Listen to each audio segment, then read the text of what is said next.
Hi, Frankie and I are here. Good morning. Well, I have a lot to do today. My goodness, the weather's very nice. It's still breezy and it's under 60, 55-ish. Well, it will be 55-ish sometime today.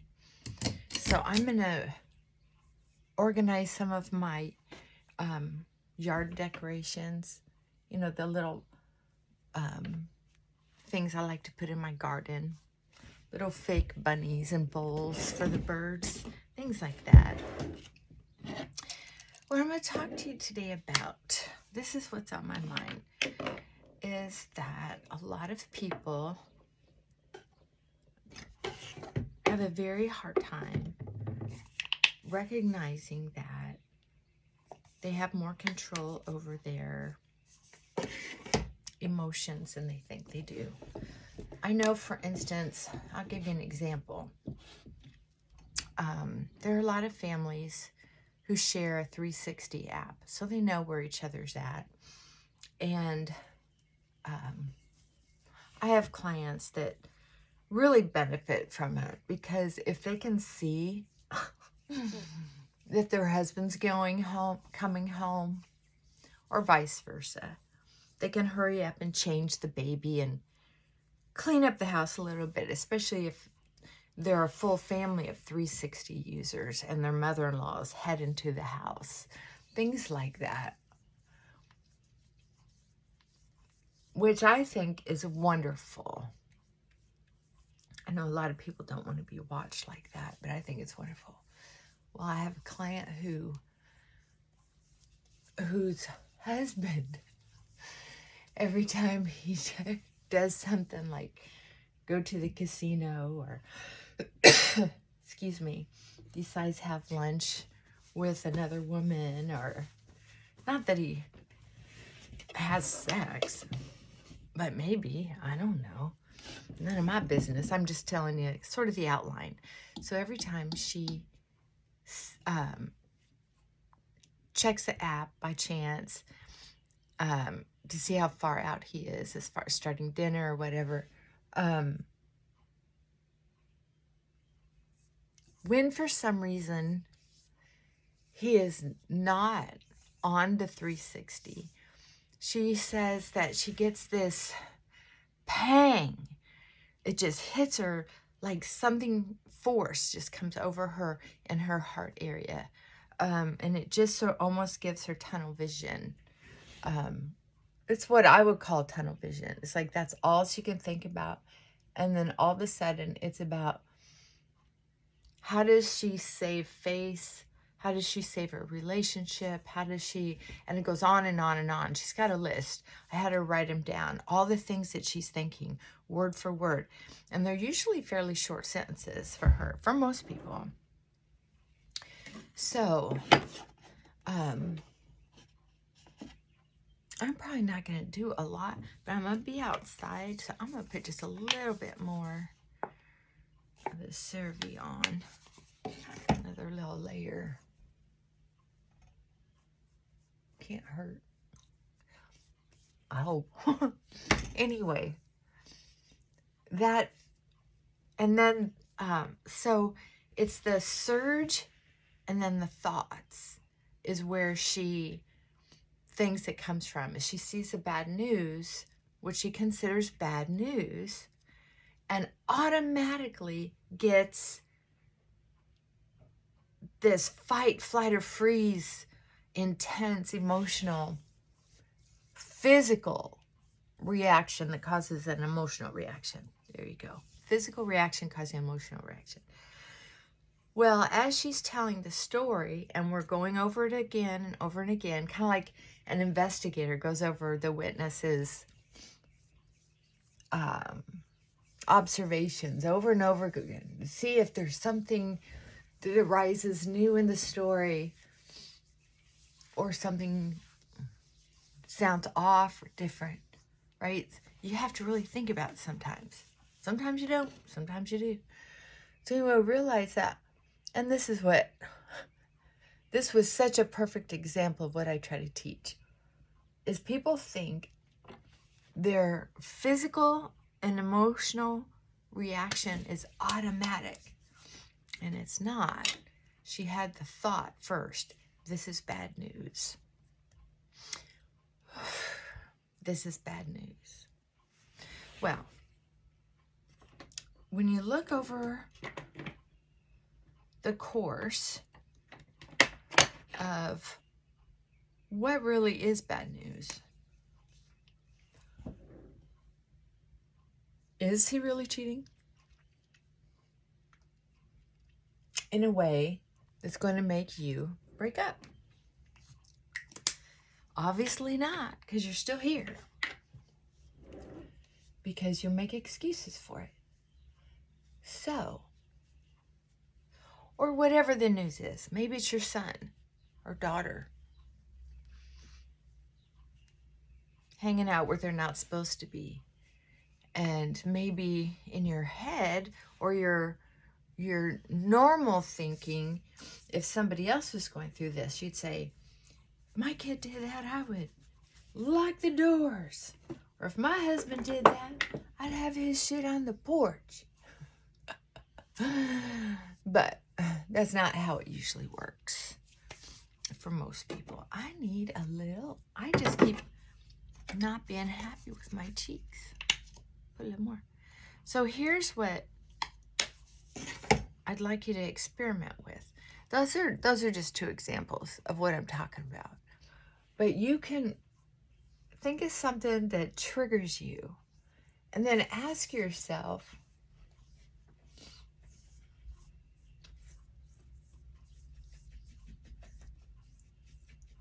I just smeared my lipstick a little bit. Oh, well. Ask yourself, could you look at this a little differently? Next time you see that they're not where they're supposed to be on their 360, or you get an email or whatever, is maybe change of thought to, well, that figures. Or, well, maybe I'll just plan my own dinner. Or just come up with a couple different things you could say, or just one thing you could say to help soothe you. Hold on. I'll be right back.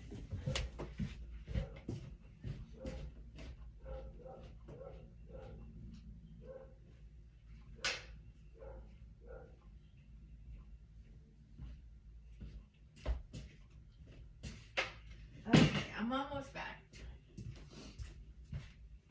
So really it has to do with conditioning the neural pathways. Be very aware of the sentence that you're using to help counteract what you're trying to figure out.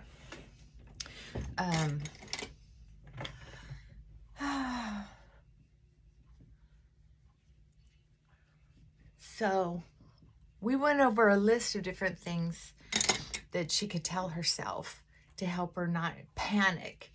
She said, well, just tell yourself, I'm ready to eat. I think I'll go ahead and start supper.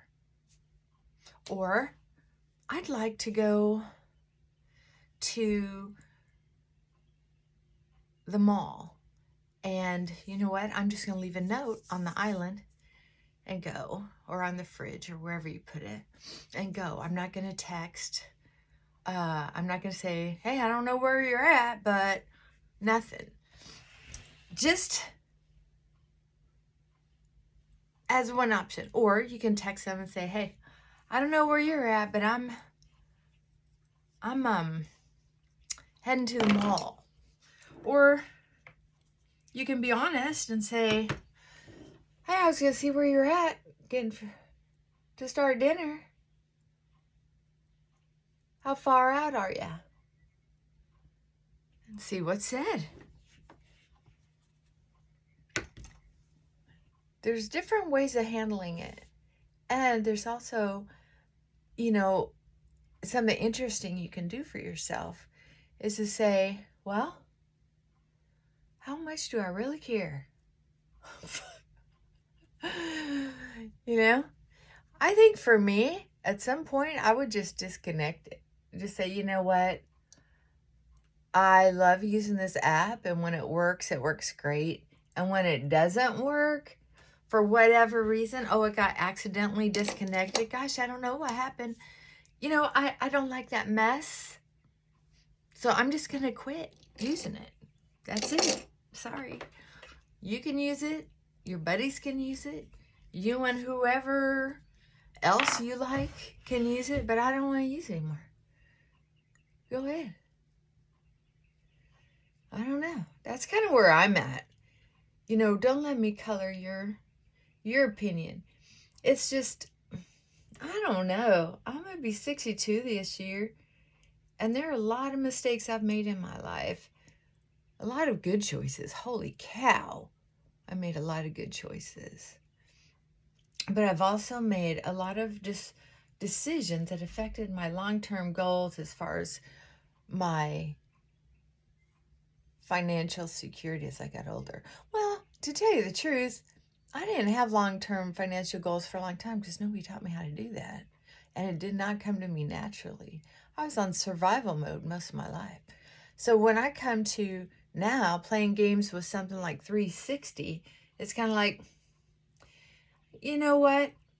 I don't get alarmed by things like that anymore because my thing would be, well, I'm going to go ahead and do my own thing. It's not working today. Maybe it'll be working tomorrow. I don't know. I don't know. I'm just saying,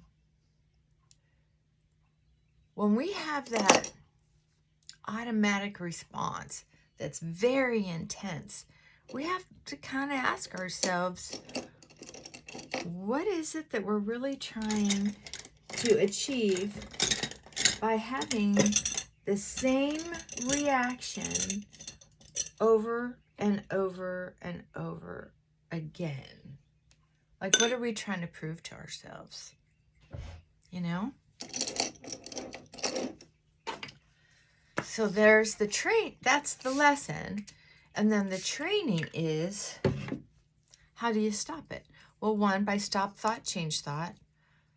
Like, oh, heck, what's he doing now? Or she, whatever. And then there's stop thought, change thought. Everything's going to be okay. Everything's going to be okay. Everything's going to be okay. And then it's, because, hey, if it's not okay, let's be honest. You're going to be okay. You know, we might bitch, moan, and complain, but at the end of the day, baby, we're going to be okay. And if we're not okay, well, sooner or later, we will be okay. That's the truth. One way or another, depending on your opinion, it'd be almost impossible to not somehow, in this world or the next, be okay. I know, sounds cynical, but I'm going to tell you, I have been around a lot of strong people. A lot of people who have been publicly, if not, and privately humiliated. And you know what? At the end of the day, they're okay. Depending on how they want to deal with life, right? If you don't want to deal with life, you're not okay. But if you don't want to deal with life, you're doing it your way instead of dealing with it and being strong and moving on. So if you're doing it your way, then you're okay. What the hell? Okay. So that split second thought that said, I'm not okay, or this is going to be terrible, or whatever. If you've already accepted you're not leaving, or you're not quitting the job, or you're not kicking out the kid, stop thought, change thought. And then immediately make sure that change thought, the thing you're thinking about, is something that serves you well. So you have to make a list, short list of things that you can do. I like everything's going to be okay. And then I like clear. I do that kind of between the stop thought, change thought is clear. I used to do that all the time. That was my word. Clear, clear, clear. And then it would be everything is going to be okay. Is going to be okay. And then it would be, what's my next baby step? What's my next baby step to furthering my satisfaction? That's it. Those are my ditties. So you can think of yours. Yeah.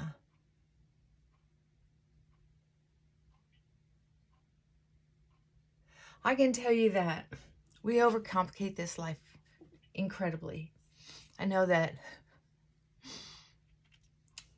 people have very public dramas, and there's a lot of opinions about it. And you know what? At the end of the day, it doesn't matter. I mean, remember when OJ went through his murder trial? Oh, America, the world was up in arms. I think that was the first courtroom situation that we had that was actually on the TV. It was on the radio. And it's like there are certain times of your life where you remember where you were at, you know. I'll say, do you remember where you were at when this happened? It's like, I remember where I was at when they announced guilt or innocence. Everybody at the mall. I was at the mall. I was in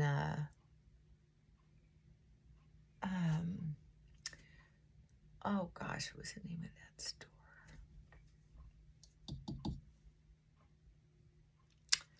Not Foxmore. Oh, I'll think of it later when I'm not on here, of course. It's a store where they have the things for like normal average size on one side, and then on the other side they have it for the people who are heavier, wear bigger sizes. It was at one of those stores.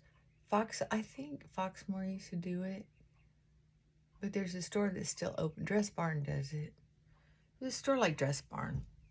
Maybe it was Dress Barn. But that's where I was at.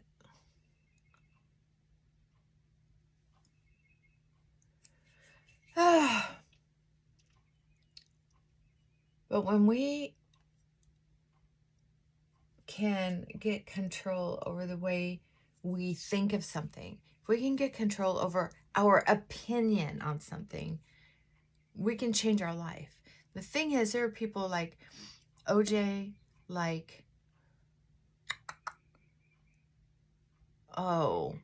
Amber and Johnny, that whole thing where the whole world is watching, right? And everybody had an opinion. But who cares today? Nobody cares today. So however embarrassed you were, if you can't move, you know, people might remember the deal, but they're not going to stay as emotional or triggered by it or have as strong of opinion, especially if they get a chance to know you.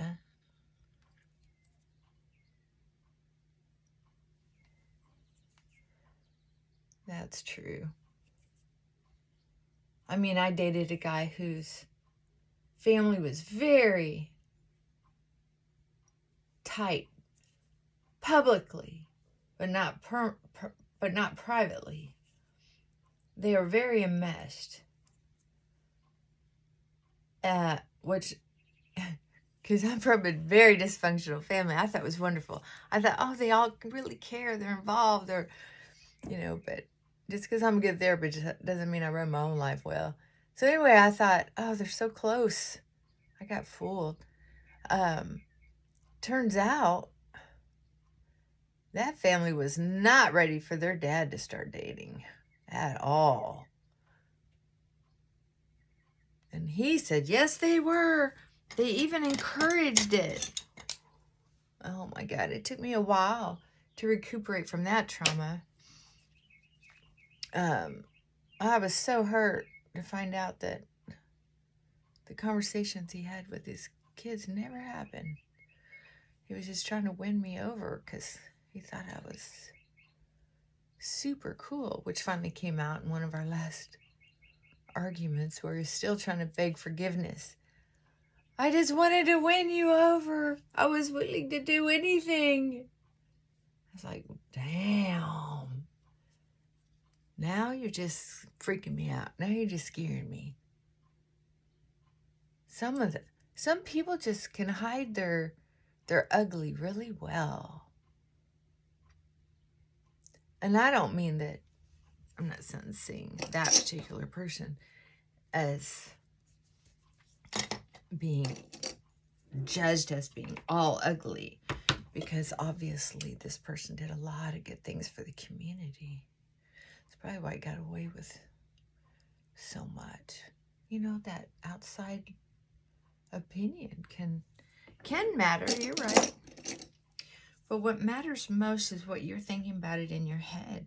If you're still carrying shame, anger, fear that you're going to lose your life, or you're going to lose security, or you're going to lose money, you have to decide. And I know this sounds very difficult, but sometimes you have to decide over and over and over again just exactly what you're willing to trade for your relationship.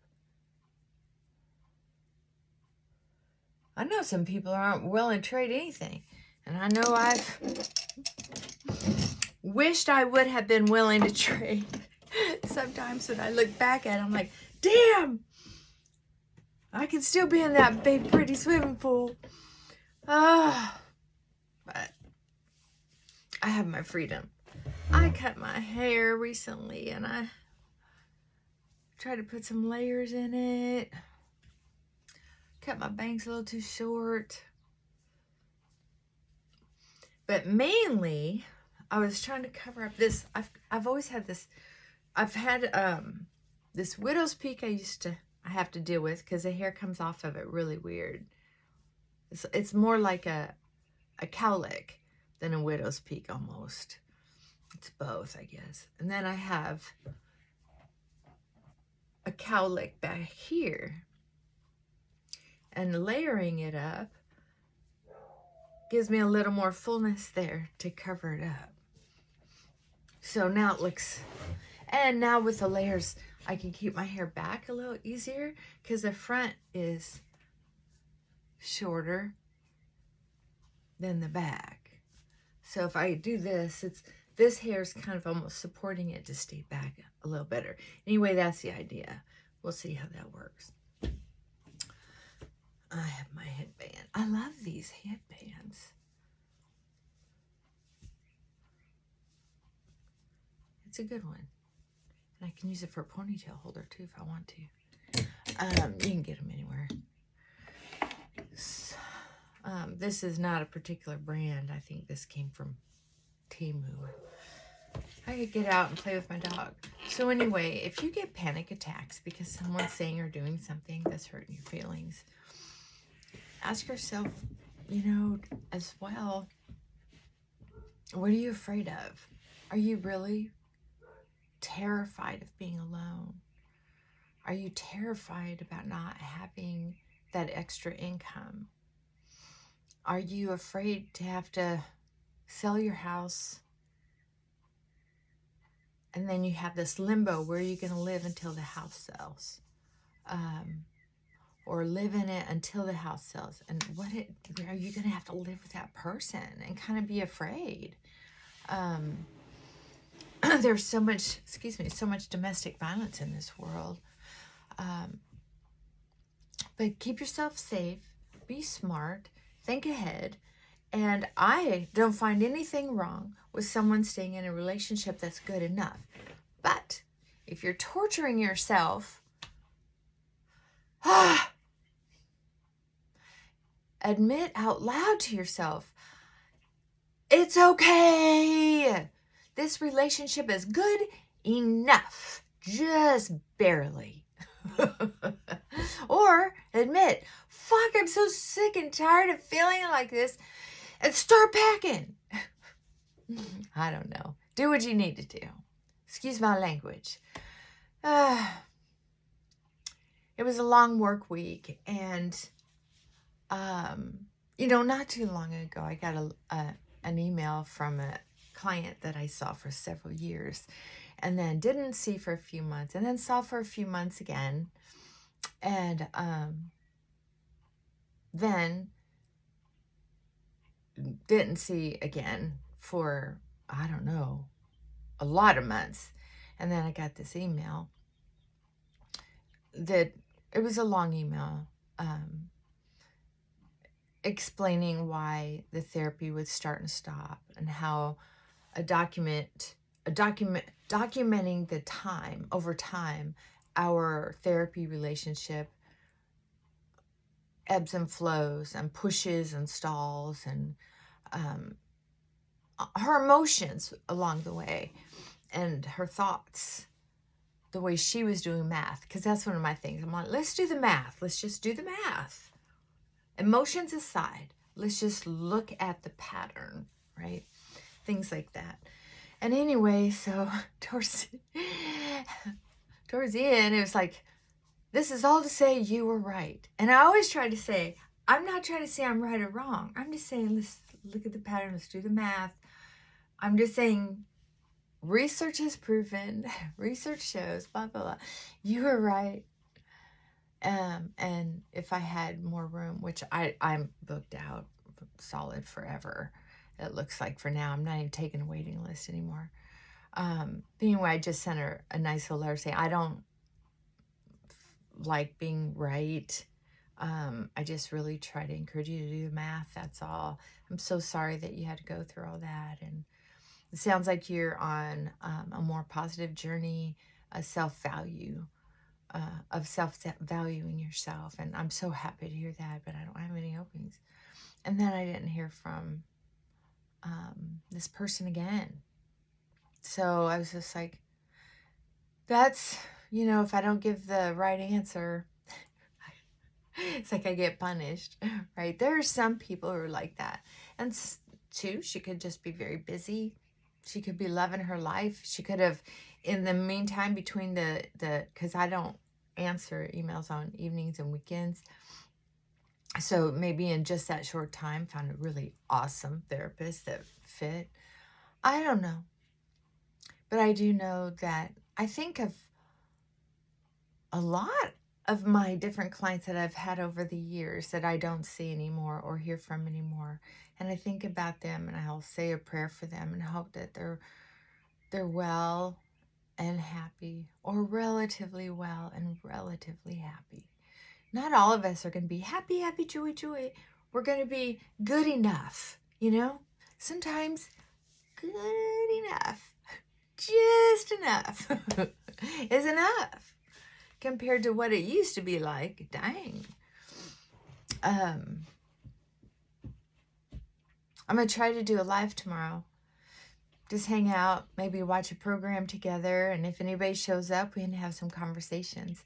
And then after that, if I cannot delete, if anybody says anything, that they want deleted, after this session, I'll delete what they've said, or I'll just delete the whole video. Because if I give away too many names or something, I'll try to do the video without saying names, is what I'll do. Thank you for bringing that up. Thinking out loud. That's a good idea. I'll do live, because sometimes, people bring up very helpful things that most people can learn from. At least plant a seed. Doesn't mean we'll do anything different, but we'll plant a seed.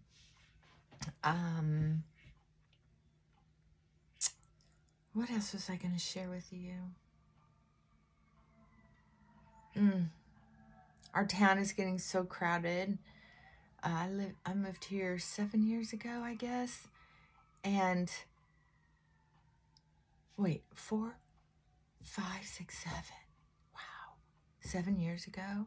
6.5, 7. And the town's grown exponentially. And it's growing even more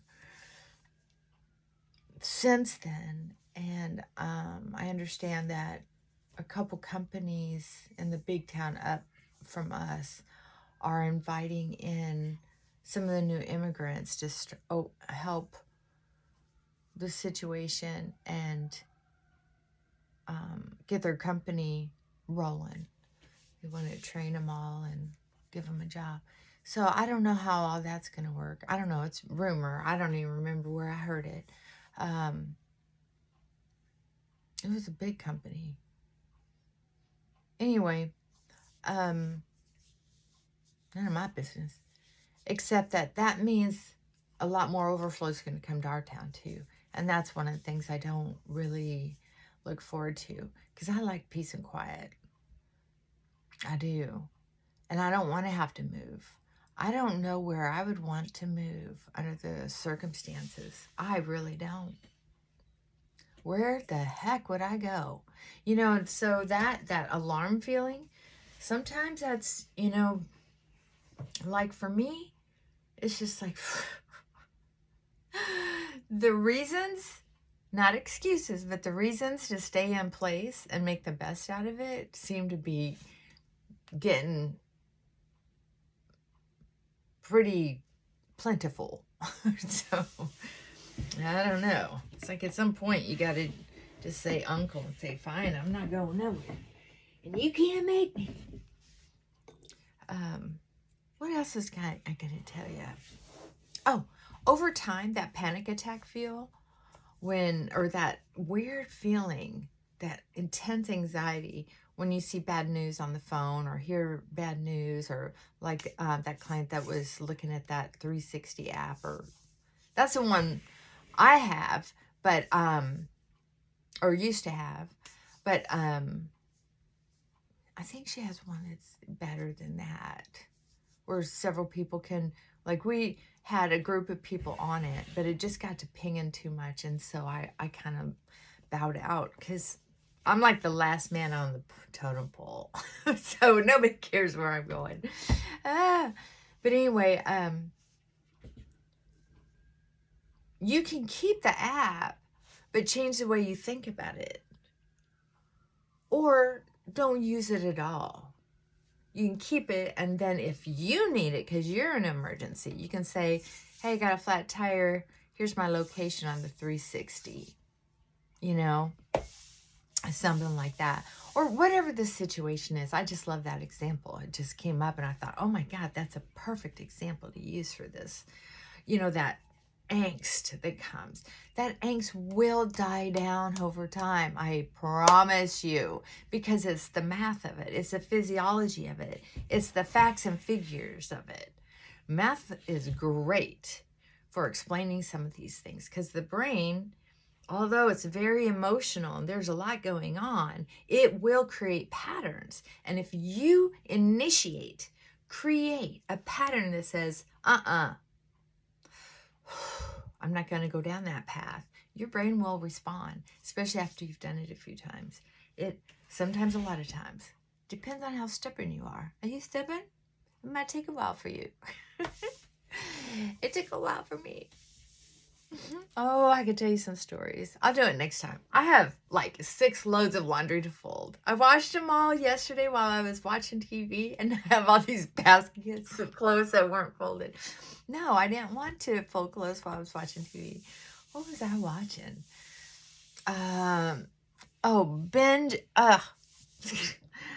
Binge watched The Rookie. I love that show.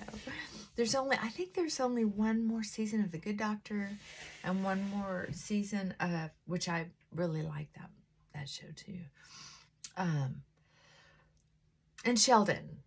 I haven't watched Sheldon in a while, but I have this last season recording. So I might watch some of that today while I'm folding clothes, because it's less serious TV. It's the TV that I watch sometimes, like history shows. If I'm folding clothes or doing anything, I have to rewind it and rewind it and rewind it to be able to really absorb the information, because I'm multitasking. I'm a terrible multitasker. All right, y'all. Mwah. I'll talk to you soon. Hopefully tomorrow. United States Central Time, my time, I will be on sometime between 10 and 12. No, that's 9, this is 10. Sometime between 10 and 12. All right. Mwah. Bye for now.